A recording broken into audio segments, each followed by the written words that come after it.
React content, reactions. Today, we are going to react to the NBA mid-season report posted by NBA.com. They do this every mid-season where they go out and they pull, I think it's 30 riders. I think they pull a rider from every single team and they ask them some basic questions like, oh, who's the best team in the league? Who's the MVP of the league so far this season? And we're going to take a look at it. Now, the reason why I think it's important, the reason why it matters to us is because some of these voters, some of these media members who voted in this poll, they do have all-star votes and they do have Kia award votes. They vote on the Kia MVP and the Kia Rookie of the Year, the Kia Defensive Player of the Year, and the Kia Emotion, the Kia.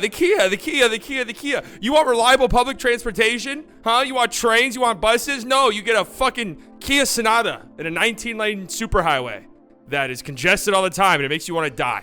Okay, anyways, we're going to take a look at this. There's a few questions. I haven't seen all of this. I've seen some of it on Twitter. I haven't seen all of it, so we're going to react to it for the first time. There's going to be some questions I skip because I don't really care about. Let's just get right into it, okay? The very first question, already kind of interesting. The 10 best teams in the NBA right now. Obviously, Boston's number one. They have the best record in the NBA. No surprise there. But I am interested.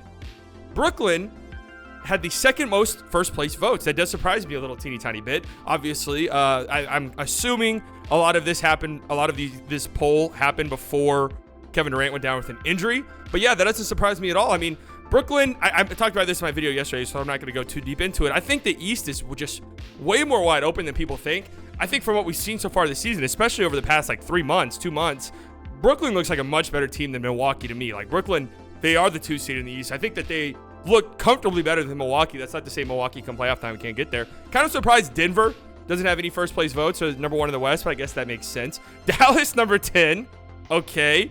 All right, the Luka Doncic effect, I guess. I mean, they're a top 4 seed, so I guess they have to be top 10. The Clippers at number 9. Okay, I can't say I agree much with that decision. Golden State is interesting. No Golden State is interesting, I must admit. I'm kind of surprised we don't see Golden State at all inside of this top 10. Oh, here they are. Which team is poised to make a big second half run? Golden State, number 1. Yeah, that's obvious, right? Steph came back last night. They got blown out by the G League Phoenix Suns. That was crazy, but, you know, we all kind of expected that. Clippers, number 2. Okay, all right, I guess I already see down here which team will represent the West in the finals. The Clippers are number 1. What the fuck are they? What are they watching? I truthfully don't understand what it is these people are seeing. Boston number 1 to come out the East in the NBA Finals by a comfortable margin. Yeah, I agree. Again, I'd probably have Brooklyn number 2. Like, just for what we've seen so far, assuming KD comes back and is healthy and looks good, which I fully expect, they just look like a better team than Milwaukee. I have a lot of reservations about Milwaukee. I'm going to be 1,000% honest with you. The Clippers, number 1 to come out the West. Based off of what? Like, I would maybe get it if it were like, hey, whenever they were healthy a couple years ago, they went to the finals. They won the finals. They went to 2 straight finals appearances. This group has never even made the finals together. And they're not healthy at all, and they have not looked good so far this season.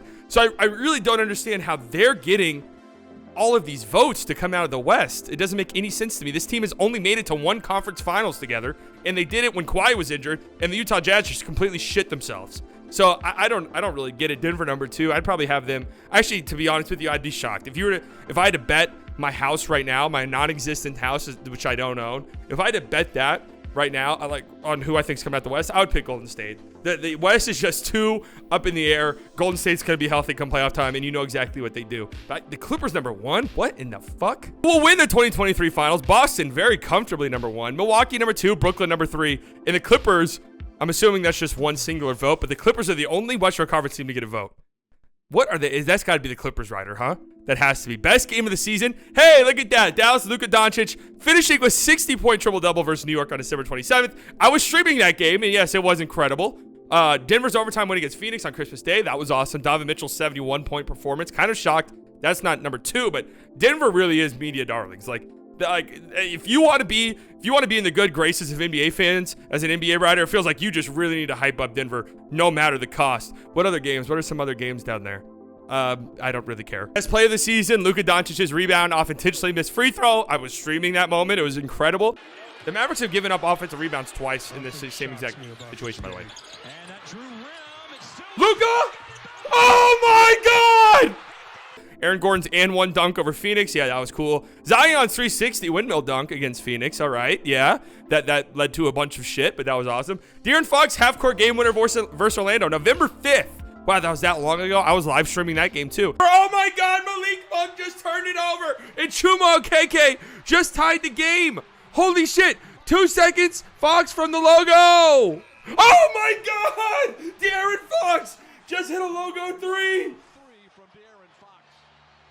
I have to say, if I seem a little bit out of it in this video, it's because I just finished watching a cooking video where somebody put flaming hot Cheeto dust on a Thanksgiving turkey before cooking it. So I'm a little bit frazzled by that. So I apologize. What has been the most surprising storyline of the season? Brooklyn's bounce back #1. Is that really that surprising? Like, they have Kyrie and Kevin Durant on the roster. That shouldn't be that surprising. Sacramento, yeah, of course, they've been a bit of a surprise. Golden State's inconsistency, yeah. Minnesota struggles, yeah, okay. Indiana's start at 4th. See, I think like I talked about all the surprising and disappointing shit in a video yesterday, so I'm not going to go too deep into it. But I think that's the biggest surprise of the season so far. I thought that they would be horrendous. Based on what you've seen so far, which team made the best overall personnel moves last summer? Cleveland #1. Yeah, obviously. They were the one team, I think, to make a real big trade and have that trade immediately pay off, and now they look like title contenders. Obviously, Minnesota and Atlanta not on this list, as you can see. Utah #2 with only 10%. I think all in all, obviously, Cleveland is a different story because it helped make them legitimate title contenders, but all in all, I think Utah might have had the better offseason. I mean, I guess we'll have to wait and see with some of these picks, but they got off of, they were a sinking ship, and they got out of Rudy Gobert and Donovan Mitchell, got an absurd amount of picks, got an absurd amount of young talent, and they look like a decently good team right now. I would say they had the best one, but obviously you have to put Cleveland first. Boston, yeah, Malcolm Brogdon's been great. Denver, they had a great offseason. Brooklyn, what did they do this offseason? Oh, Royce O'Neal. Did they bring anybody else in? TJ Ward, I guess. Sacramento, kind of surprised they're not a little bit higher with that Kevin Huerter. And Philly, yeah, D'Anthony Melton's been great. PJ Tucker is out there. Here we go. Here's where it gets juicy. Who's on track to win the Kia MVP award this season? Luka Doncic, #1. Oh, I am shocked by that. 43%. Jokic right behind him, 40%. And those two are in a class completely on their own. Then you have Giannis with 7%, Tatum with 7%, and Kevin Durant gets a vote. All right. That makes me feel something. I'm not going to lie to you. Listen, I've said this before. I made a video about Luka Doncic's MVP case, I think last week at some point. So go back and watch that if you missed it. But, man, like, you have to change the meaning of the award. Like, you have to completely change the name of the award if you're not giving it to Luka Doncic this season. That's just what it is. I watch every Mavericks game, but I also watch, tons of NBA. I've watched tons of Denver games, and Jokic is fucking amazing, and he's an incredible player in his own right. But my God, like, what Luka is doing with this team surrounding him is unbelievable. Like, he is the most valuable player in the NBA. Paolo, Rookie of the Year, no surprise there. He's a tremendous player. I can't believe how good he is. Defensive Player of the Year, Brook Lopez. Jaren Jackson's winning that shit. I'm telling you right now, it's not going to be Brook Lopez. Jaren Jackson, if he stays healthy, he's winning that. Jared Allen, 3rd. Who else is receiving votes? OG, yeah. Joel Embiid, okay, interesting. Bam, yeah. Dylan Brooks, interesting. Draymond, okay, yeah. The usual suspects. Sixth Man of the Year just feels like a weird, like, who's winning that? It feels like there's no clear-cut favorite. Jordan Poole's been starting, but I guess in Steph's back, he's going back to the bench. Okay, yeah. Brogdon, okay. Ben Math, he's up there. Christian Wood, no, he's going to be in the starting lineup too long. Is Russ going to win it? Like, I'm looking at all of these guys now. Norman Powell's been really good lately, but is Russell Westbrook going to end up winning Sixth Man of the Year? I wouldn't be surprised at all, honestly. Lauri Markkanen, obvious, clear cut, most improved, right? Like, any of these other guys, Shea? No! Just because you guys don't watch Oklahoma City and you guys don't realize how fucking good Shea Gilgeous-Alexander has been over the last 3 seasons, he's not the most, he has improved, like, don't get me wrong, statistically and everything, but no, he's not the most improved player. He's been a star. I've been telling you guys that. Tyrese Halliburton, yeah, he was really, really good last year, though. Anthony Simons, no. Lauri Markkanen, easily. Like, he's going to win that award easily. Jacque Vaughn, favorite to win Coach of the Year, okay. Me personally, I think it would have to be, like, Rick Carlisle, who I'm guessing just received 1 vote down there. Like, for what he's doing with an Indiana team that everybody thought would be trash, I think he'd get my vote. But, Jacque Vaughn, though, too, came into the season, interim coach. The Nets looked like they were dead in the water, and they've completely, totally turned it around. So, yeah, Jacque Vaughn getting it. That would actually be pretty cool to see an interim coach get it. Willie Green, yeah, they've been awesome. Joe Mazzulla, yeah, obviously that'd be sick. Mike Brown, yeah, JV Bickerstaff, yeah. I don't really care about this award. Oh, Clutch Player of the Year. I forgot about this award. The Jerry West Clutch Award. Luka Doncic, #1, comfortably. I had honestly put 0 thought into this award. And now that I'm thinking about it, okay, I think that 60-point performance against the Knicks is really carrying here because Luka has missed pretty much every game-winning shot he's attempted so far this season, but hey, I'm not going to complain. De'Aaron Fox, number 2. I think that he might win it. Him or Shea.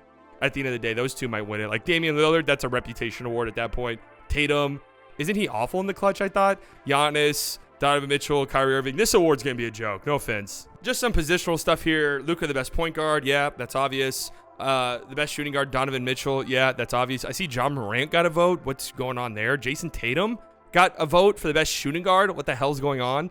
Best small forward, Tatum. Yeah. Luka gets a vote. What? Best power forward is Giannis. Jokic gets a vote. What? The best center, Jokic. Yeah. Best shooter in the league, Steph. Yeah, obviously. Why is Steph not 100%? Who voted? Who was the fucking goofball who voted Klay Thompson? Best international player, Jokic, and then Giannis, and then Luka. Those are probably the top three players of the world right now, right? Order is wrong. Obviously, Luka's number 1. But those are probably the 3 best players in the league right now. Isn't that crazy to say? Best passer, Jokic. Best rebounder, Sabonis. Okay, sure. The head coaching stuff, I don't really care that much. Ty Lue, head and shoulders, gets the award for the best in-game adjustments. 60% of the vote. Coach who draws up the best ATOs, Steve Kerr. Look at Jason Kidd, tied for 2nd. Well, tied for 2nd with a bunch of guys. But hey, that's kind of interesting, huh? I know the Mavericks are like 2nd in the NBA in efficiency outside of out of timeout plays, so that's pretty interesting. Which first-year head coach had the most positive impact on his team? Joe Mazzulla. Yeah, that's obvious. Interesting that Joe Mazzulla is 1st in this one, but was like 3rd in the Coach of the Year voting behind Jacque Vaughn. Kind of interesting. Will Hardy. Yeah, there's some really good rookie head coaches. Which active player will make the best head coach someday? Chris Paul? No chance. No, I guess maybe so, but I just can't imagine Chris Paul being a coach. I don't know what it is. Imagine seeing Chris Paul on the sideline. Garrett Temple is interesting because he's always involved in these. So that goes to show that Garrett Temple will probably be a head coach someday. Like 100%. Who else is getting votes here? Mike Conley? Yeah. Taj Gibson? Draymond? I cannot imagine Draymond being a coach. That would actually be hilarious to witness. Tyrese Halliburton? Okay. Malcolm Brogdon? Like, it's all point guards, obviously, right? Danny Green? Udonis Haslem? I guess he's kind of a coach already, right? Wesley Matthews? That's interesting. The most underrated player in the league. Look how many fucking people got votes.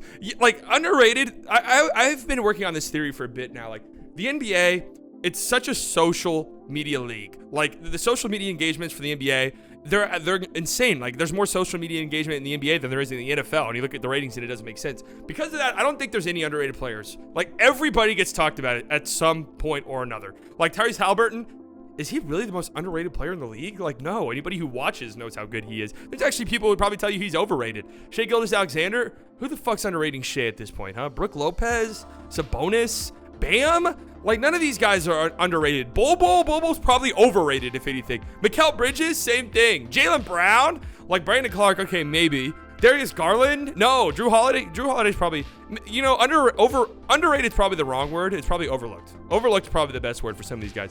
The toughest player to guard, KD. Yeah, I mean, 7 foot, can shoot from anywhere on the floor. Luka's 3rd. Giannis is 2. Okay.